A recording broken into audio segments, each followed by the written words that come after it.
Hola, buenos días, buenas noches, buenas tardes, buenas mañanas, buenos amaneceres. Ya sabemos que al ruedo de Unimedios de la Universidad Nacional a cualquier hora, por internet y por todas partes.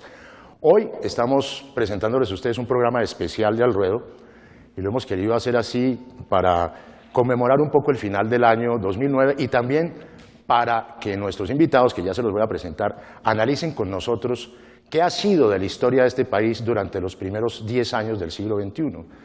¿Qué rompimientos se han producido? ¿Qué avances se han dado? ¿Qué retrocesos se han dado en una dinámica histórica que ha estado básicamente signada por los tiempos de Uribe, por los tiempos del estado de opinión, del uribismo, de la doctrina, como lo llama José Obdulio Gaviria? Para analizar este tema, que va a ser absolutamente interesante, largo y tendido, esperamos, vamos a ir hasta 1 hora del programa, esta vez ocasionalmente, hemos invitado a personajes de la vida nacional, doctor Carlos Gaviria, no hay necesidad de presentarlo, ex candidato, expresidente del Polo, personalidades más importantes de la izquierda colombiana, Fabián Zanabria, decano de Ciencias Humanas o de Ciencias Sociales, ¿cómo le dicen ahora? Humanas. Cuando yo estudié acá eran humanas, ahora son sociales, bueno, no importa, igual, de la Universidad Nacional, y Cristian Jaramillo, economista de la Universidad de los Andes, otro invitado académico de una hermana universidad. Bueno, doctor Carlos Gaviria, para empezar esta mirada sobre los primeros 10 años del siglo XXI, ¿qué siente usted que ha cambiado en lo ético en este país en los últimos 10 años? Yo pienso que estos 10 últimos años han sido para Colombia una verdadera frustración y un verdadero retroceso. Lo digo por esto. La Constitución de 1991 constituyó una esperanza de cambio, se trazaron directrices democráticas, de participación, una tabla ambiciosa de derechos que justamente trataba de encaminar la acción de los colombianos por senderos muy distintos de los que luego los gobernantes adoptaron. Se trataba de afianzar una sociedad democrática, una sociedad pluralista, una sociedad dialogante, y el trasfondo ético, axiológico de la Constitución de 1991 es tan ambicioso y tan bello, pero me parece que el esfuerzo de los gobernantes que subsiguieron a la expedición de la Carta del 91 ha consistido precisamente en desmontarla, en desconocerla, en no apropiársela. Cuando usted dice gobernantes, doctor Gaviria, entonces no le está echando toda la culpa a los 7 o casi 8 años que llevamos de Álvaro Uribe, sino también a esos 2 años que le compitieron a Andrés Pastrana y anteriores. Yo creo que sí, entre otras cosas por esto, porque la Constitución es una carta de paz, así se estableció, y no ha habido un proyecto de paz serio. Por ejemplo, el presidente Pastrana se hizo elegir con una foto que se hizo tomar en la selva colombiana con Marulanda, y entonces eso le dio a la gente la impresión de que la paz estaba a la vuelta de la esquina. Tanto es así que él afirmó: durante los 6 primeros meses hago la paz con Marulanda, con quien tengo mucha química, y de ahí en adelante voy a gobernar. Naturalmente fue un proceso absolutamente improvisado, más en función de un triunfo electoral que en función de lograr una verdadera paz. Y todo lo demás, las promesas del Estado Social de Derecho, las promesas de la democracia participativa limpia, todas han sido una frustración. De modo que yo diría que hemos retrocedido significativamente. Ha habido avances. Yo citaría como un avance el que una buena parte de la opinión pública colombiana ha empezado a pensar que el derecho sirve para algo, a través, por ejemplo, de la acción de tutela. Sí. Cuando los colombianos acuden a la acción de tutela es porque tienen la convicción, una esperanza, de que el derecho sirve para algo, para remover factores de infelicidad diaria, porque antes se pensaba, por el hombre común, que el derecho residía en una suerte de cielo platónico que nada tenía que ver con la realidad. Perdone, lo interrumpo, doctor Gaviria. Doctor Zanabria, ¿usted cree que todas estas cosas que han pasado en la objetividad de los gobiernos, las determinaciones pues, de 8 años de uribismo, etcétera, etcétera, los fraccionamientos en cierta cosa de la democracia, van en consonancia con las expectativas de la sociedad o se han hecho de alguna manera, no diría yo que escondidas, pero desde un burladero con respecto a una sociedad que no vota y que no elige en su mayoría? Pues a mí me preocupa mucho que se haya profundizado en los atajos en las vías de hecho y sobre todo que no salga este país de la hacienda, con la diferencia de que estamos en una hacienda mafiosa. Es la hacienda del capo de la telenovela que tan reconocida. Decía que era una mafia feudal. Sí, pero con componentes fuertemente mafiosos. Entonces estamos en un país cada vez más parainstitucional. Las cosas se arreglan por encima de las instituciones. El caudillismo es altísimo. Sí. Esto del estado de opinión es algo muy preocupante porque si uno recuerda a David Hume en un texto hace unos siglos que él escribió a propósito de los primeros principios del gobierno, decía que cómo es que una inmensa mayoría está dispuesta a sublimar y a reprimir sus pulsiones en pro de una inmensa minoría. Y él dice que eso solo ¿por se logra... sublimación? No, pues usted? Sublimación o no represión. Por identidad. Sublimación o represión. Sí. Y él dice, eso se da es solo por la opinión. Entonces a mí se me hace absolutamente grave que no hemos reconstruido la opinión. Y creo que estamos en mora de hacerlo. Estamos en mora de ver hasta qué punto sigue dándose ese abismo y se sigue profundizando ese abismo entre lo que se debe hacer, lo que se dice que se hace y lo que en realidad se practica. Ese abismo entre ley, moral y cultura. Sí. Entonces es dramático porque eso está desde el presidente de la República hasta la señora que vende empanadas. Claro. Doctor Cristian Jaramillo, si hay algo en lo cual uno es pragmático y de suyo es pragmática es la economía.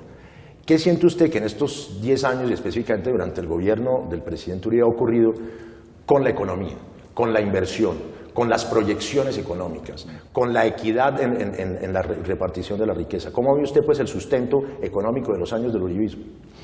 A ver, dice Paul Krugman que los 3 elementos grandes de la economía, las 3 preguntas grandes son el tamaño de la torta, el uso eficiente de los recursos y la repartición de la torta. Entonces, si uno piensa en ese sentido, el programa de seguridad democrática probablemente sí ha generado una confianza inversionista importante y en ese sentido el país salió de un hueco muy grande que tenía en el año 99 y eso está muy atado a una mentalidad, me parece a mí, de la política del presidente Uribe que tiene que ver con una mentalidad del lado de la oferta, que es favorecer la inversión, favorecer la producción. Por ese lado bien, digamos. Eso en cuanto al tamaño de la torta. En cuanto al uso eficiente de los recursos, y hablemos de desempleo específicamente, tenemos una herencia de unas políticas que no han favorecido el empleo. Y eso ha generado que este crecimiento que se ha dado se ha reflejado mucho menos de lo que debería en empleo. Y el salario y el empleo es el principal camino de redistribución de esa riqueza. Entonces ahí hemos estado fracasando. De ahí los 20 millones de pobres y entre ellos 8 millones de miserables. En efecto. Y por último, bueno, y eso inmediatamente habla del tercer pedazo, que es la repartición de la torta, que es el cuento de la equidad. Hay un pedazo adicional que vale la pena mencionar y es la división entre el país urbano y el rural. No veo una manera distinta de decirlo que las políticas que tenemos hacia el país rural no están, no las hay. No hay unas políticas claras, es una proyección de la misma política hacia la producción. Diría uno, porque agroingreso seguro es lo contrario de una política, es una manipulación de una política para favorecer unos sectores, ¿no? Sí, yo estoy ya en el récord diciendo que a mí la concepción de agroingreso seguro me parece que no está mal, pero está incompleta y la implementación ha sido desastrosa, ha sido manipulada de una manera... Doctor Carlos Gaviria, otro de los caballitos de batalla del presidente Uribe. Yo antes de eso sí quisiera referirme a algo que ha dicho Cristian, y es que se acepta con una gran facilidad que la inversión que ha venido a Colombia ha venido en función de un factor, la percepción de seguridad que la gente tiene. Y yo conozco incluso trabajos hechos por colegas de Cristian. No, pero es que esto es más barato para quien viene acá. En la Universidad de los Andes, donde se pone en tela de juicio seriamente esa apreciación, donde se afirma que los inversionistas vienen a Colombia no atraídos por la seguridad que perciben, sino por las gabelas que reciben, y que esas gabelas son tan grandes que incluso les da para ellos mismos financiar su propia seguridad. De manera que yo creo que es una hipótesis que está por demostrar eso de que se debe a la seguridad democrática, a la que hay que tomar también con granus salis y analizar en qué consiste la seguridad democrática, para admitir que la economía del país ha crecido en función de la inversión y que la inversión se debe a la política de seguridad democrática. Le iba a preguntar, doctor Gaviria, por la cohesión social, otro caballito de batalla del presidente Uribe. Uno siente que en el país me están pasando cosas como que el alma nacional, el alma individual y el alma colectiva reflejan una dinámica no muy ética. Volvemos al problema de la ética, ¿no es cierto? ¿Cómo podemos pensar en la construcción de una cohesión social y de una equidad cuando de suyo buenos sectores del país se identifican con posiciones no éticas? Bueno, yo creo esto, que la cohesión social es otra de esas frases de batalla del presidente Uribe que no corresponde absolutamente a nada en la realidad. ¿Cómo es posible que haya cohesión social cuando se gobierna en función de los sectores que han mantenido los privilegios tradicionales dentro del poder? Yo les cuento una anécdota que parece una cosa de interés meramente personal, pero creo que trasciende el interés personal. En las anteriores elecciones presidenciales, el presidente de una entidad financiera muy importante, que era mi amigo personal, o sigue siendo mi amigo personal, me dijo esto: Carlos, yo te aprecio mucho, te admiro mucho, pero no voy a votar por ti. Yo le dije, desde luego yo lo sabía, pero por curiosidad, ¿por qué no me dices la razón? Y me dijo, por una razón, porque yo soy rico y nadie ha hecho tanto por nosotros como el presidente Uribe. Yo pienso que simultáneamente podríamos decir, nadie ha hecho menos por los pobres que el presidente Uribe. ¿Cómo sobre una base de esas se puede crear cohesión social? Doctor Zanabria, yo sé que este tema usted lo maneja y le interesa. Hay otra evolución de la sociedad colombiana en estos 10 años que pareciera más bien que es involución. Doctor Gaviria también está en el origen de esa dinámica. Se va a volver a prohibir la dosis mínima. Las garantías que se habían logrado en el desarrollo de las minorías nacionales, étnicas y sexuales están en veremos. Hay una dinámica clerical, oscura, de ultraderecha, profunda en el país, para tratar de cambiar no solamente los aspectos exteriores, de alguna manera, de la economía, sino la interioridad de la cultura colombiana, que se había convertido en una cultura progresista, de avanzada, liberal en el mejor sentido del término. ¿Cómo ve usted eso? Yo creo que desafortunadamente prima una concepción por encima de las demás, y Colombia, creo que la gran utopía de Colombia es que llegue a ser un Estado laico. Es extraordinario que entonces una forma religiosa pretenda pontificar acerca de lo bueno, lo bello, lo recto y lo justo de la sociedad, y de manera populista también, inclusive el mismo presidente de la República, pues haciendo concesiones con las llamadas sectas protestantes, y entonces… Que no van al Congreso porque sus obligaciones son los más ausentistas. Bueno, entonces yo creo que justamente ahí el pronunciamiento de un Estado laico, de un Estado de derecho, queda completamente entre paréntesis y no borroso. Se me hace supremamente grave que estemos justamente en este retroceso y que sigamos siendo no solamente tan irrespetuosos, sino tan intolerantes en este país. Entonces parece que la idea de la diversidad, eso que se proclamó en la Carta del 91, pues está casi que perdiéndose, casi que ocultándose. La paradoja es que en el 21 de repente uno siente que es como más cercano el 19 que el 20 en siglos, ¿o no? Sí, yo creo que estamos desafortunadamente… Tanto en lo social como en las costumbres, como en la cultura. Estamos volviendo a los liberales de la Constitución de Río Negro, y ay, Dios mío, qué liberalidad. Ya. Pero yo sí quisiera agregar algo, o perdónenle por la interrupción. No se preocupe. Pero es que me parece que el legado del liberalismo radical del siglo XIX es un legado muy importante como para asimilarlo a lo que ahora está pasando en Colombia. No, la hegemonía porque en realidad el liberalismo económico de, digamos, Florentino González era una política perversa para el país. Pero leer los textos de un Ezequiel Rojas, incluso de un Murillo Toro, de un Rojas Garrido, en materia de defensa de libertades públicas y derechos individuales, es contrastante con lo que ocurrió en el país. Ahí es donde uno puede decir, a confirmar lo que usted siempre ha dicho, que usted lo que es un liberal, doctor Gaviria, ¿no es cierto? Aquí hay una profunda ausencia de ese tipo de reflexiones. Ya. Doctor Cristian Jaramillo, hay una cosa ya en lo preciso también, que va de lo social, de lo económico a lo social necesariamente, que es el agro, es el campo. Los proyectos para el agro, ya hablaba usted de agroingreso, pero los proyectos de Palma permiten pensar que el futuro del campo pasa por una contrarreforma agraria. A ver, aquí me está pidiendo una opinión que se mezcla un poco más en lo político que con lo económico. Mi opinión, conociendo el problema de la tierra, es que en Colombia una reforma agraria es necesaria. Sí. La redistribución del recurso para producir en el agro es necesario. Y dejemos eso a un lado, porque la verdad es que no veo en este momento cómo se podría administrar una reforma agraria que no fuera capturada como siempre han sido capturadas. Y ese es un problema distinto. Habla usted distinto. en el contexto general de lo que se llama la captura del Estado por parte de sectores como en el caso de la contrarreforma del paramilitarismo. Como pasó con el mismo ISO. Que no volvamos a Chicoral. Que no volvamos a Chicoral. Exacto. Eso por un lado. Por otro lado, hay otro camino que es un camino que debería seguir paralelo en las políticas del agro. Sí. Y ese camino es el camino de qué hago yo con el campesinado, con la población rural, Sí. en un sentido más amplio, y por población rural voy a entender no solamente el que vive fuera de un centro urbano, sino los que viven en centros urbanos pequeños, cercanos al agro y que dependen de la actividad agrícola. Nosotros a esta gente la tenemos completamente olvidada en términos de políticas de desarrollo propiamente, y en términos de políticas en general las tenemos es como con unos subsidios para que no molesten mucho y sobrevivan, les damos familias en acción. Son cosas que no les permiten mejorar, sino sencillamente que sobrevivan como está. Y entonces, ¿qué hacen ellos? El que tiene ánimo de mejorar tiene que migrar a las ciudades. Y ahí viene el problema, y es que la atención a ese migrante, que a veces es un desplazado, porque van 2 millones en esta década, A veces, ahí sí no hay atención, ni hay paternalismo, ni hay asistencialismo, porque también flaquea en la atención misma a unas personas que están en situación extrema, ¿no, doctor Gaviria? Como los desplazados. Exactamente. La Corte Constitucional ha sido reiterativa en trazarle al gobierno una hoja de ruta que el gobierno no ha cumplido, porque por segunda vez en la historia de la Corte Constitucional se declaró un estado de cosas inconstitucional, la situación de los desplazados.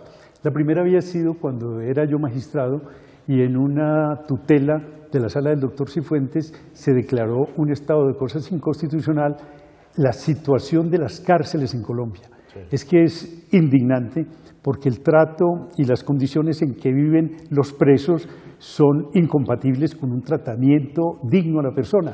Y lo mismo hizo la Corte a propósito de los desplazados. Los desplazados se encuentran en una situación que contradice cualquier tratamiento que la persona merezca en razón de su dignidad. Y la Corte se ha manifestado permanentemente inconforme con el cumplimiento del gobierno con respecto a la hoja de ruta trazada por la Corte. Doctor Sanabria, otro tema. En estos tiempos de la seguridad democrática, ¿usted considera que la sociedad colombiana es menos permeable a la resolución de sus problemas a través de la violencia, gracias a la seguridad democrática? No, yo creo que hay que hacer un justo en lo macro balance, y en lo micro, ¿no, Fabián? Hay que hacer un justo balance comparando ese modelo de seguridad democrática con lo que está pasando en las ciudades. Tenemos un aumento feroz, progresivo de la criminalidad urbana. Sí. Entonces yo creo que esas cifras hay que contrastarlas y lamento, pues haría un llamado a los exalcaldes de Bogotá y de Medellín para que muestren las cifras, porque eso justamente lo que estaría señalando es hasta qué punto la seguridad democrática fue un modelo diseñado para pensar este país, repito, como una finca y no pensar en el mundo urbano. Entonces yo creo que ahí definitivamente, y quisiera hacer este paréntesis porque obviamente no tenemos por qué dejarnos eclipsar en estos 10 años solamente por Uribe. Ha habido avances en las ciudades. Yo creo que Bogotá ha avanzado significativamente, inclusive Medellín, con todos los baches Medellín, que hay. En este momento van 1.900 muertos. El año pasado fueron 1.040 en general. Hubo algo que estalló. 70% de aumento. Yo creo que esa cuenta de cobro, espero, no sé si la pasen en campaña presidencial, pero evidentemente habrá que hacer un análisis. Se la pasan a Alonso Salazar y en consecuencia a Sergio Fajardo. Eso sí no hay nada que hacer. Indudablemente, bueno, Alonso fue el secretario de gobierno de Sergio, pero entonces tendrán que ver un poco qué tipo de acuerdos se hicieron y en qué medida esos acuerdos fueron un poquito atajistas. Pero usted iba para otro lado. Sí, yo lo que quiero señalar justamente es que en este país todavía sigue primando una moral rural mal entendida y no una ética civil bien comprendida. Yo creo que en ese sentido tenemos que hacer ese pasaje, porque la sociedad civil no puede ser solamente las marchas contra el secuestro o contra las FARC o contra los paramilitares, no, es mucho más que eso. No es solamente salir a marchar y hacer un poco como la fiesta de reunirnos, no. En este país hace falta otro tipo de protesta y otro tipo de movilización, y en eso nos dan ejemplo los vecinos latinoamericanos. Sí. Doctor Cristian, ¿cuál a su juicio son los costos y los beneficios de la seguridad democrática, tanto en lo político como en lo económico, precisamente? Lo que nos cuesta, pues, ahorita se acaban de inventar otro gran impuesto para los ricos, ¿no? Afortunadamente serán ellos los que van a pagar la guerra, pues, porque los pobres no tienen cómo pagarla. Empecemos con los costos económicos, que son los que tengo una idea más clara. Sí. Esto nos está costando gasto fiscal directo alrededor de 5 puntos del PIB. Esto, además de eso, es un gasto inflexible, no en el sentido que usualmente se utiliza en las discusiones sobre la Constitución, de que hay una ley que diga que es inflexible, sino que es inflexible de por sí porque usted genera un ejército más grande y usted no puede despedir a 300.000 hombres del pie de fuerza y ponerlos en la calle un día a otro. Usted Sabiendo tiene que los hombres que han continuidad. estado en este país armados fácilmente delinquen, además, que es otro problema, ¿no? Yo no iría tan lejos a decir es eso, un pero comentario que yo ciertamente hago. es una cuestión de profesión y cuando uno aprende a hacer algo, digamos, tiene que darle alguna opción de reintegrarse a la sociedad entonces, y lo veo doctor difícil. Cristian. Hay unos costos pensionales y unos costos a futuro que van a ser inevitables y esos son unos costos altos. Eso por ese lado. Por el lado político, yo creo que concuerdo con lo que se ha dicho aquí y es una cultura de saltarnos las instituciones y de tomar las decisiones a pupitrazo del pueblo, digamos, por aclamación popular y no necesariamente siguiendo unos canales institucionales con chequeos y balances. Ese es el costo principal. Económicamente es el tamaño de lo que va a hacer terminar y pasar un posconflicto. Aquí quisiera hacer una acotación. Sí. La aparición de violencia, lo que podríamos llamar criminalidad más común. Delincuencia común. Delincuencia común, o el hecho de que grupos armados se transformen y se vuelvan como las BACRIM.